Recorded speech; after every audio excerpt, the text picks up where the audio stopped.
Hi everyone, and welcome to Chapter 5 of Exploring STEM and Coding with EDU PICO. In this part, we will learn to control a servo motor using pulse width modulation.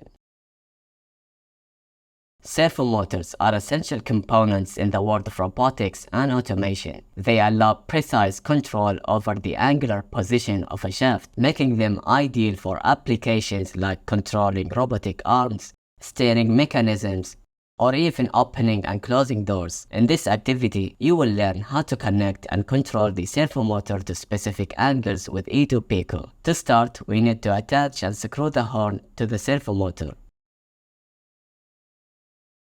After that, connect the servo motor to EDU PICO servo port, orange wire to signal, red to power, and brown to ground. After running the program, we will explore how the servo rotates to each angle position from 0 degree to 45, 90, 135, and 180 degrees. Let's begin with writing the code for this activity. Line 2. PWM out is a class from the PWM IO module that allows you to create a PWM output on a specific pin. Line 3, Adafruit motor module allows a high-level interface for controlling a servo motor. Line 5 initializes GP6 pin as output with the PWM frequency parameter set to 50 Hz. Line 6 specify PWM servo as the PWM output for controlling the servo. The minimum pulse is set to 500, which represents the minimum pulse width for the servo motor's rotation, and maximum pulse is set to 2500, which represents the maximum pulse width for the servo motor's rotation. These values define the range of motion for the servo.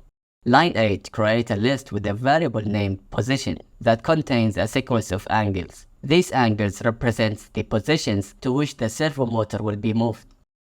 Line 11 initiates a for loop that iterates through each value in the position list. Line 12 sets the angle of the servo motor to the value stored in the angle variable in every iteration. This command also controls the servo motor's position by specifying the angle it should move. Line 13 prints the angle the servo motor is currently located. Line 14 remain at the same angle for 2 seconds before iterating to the next loop. Let's run the code and try this program together.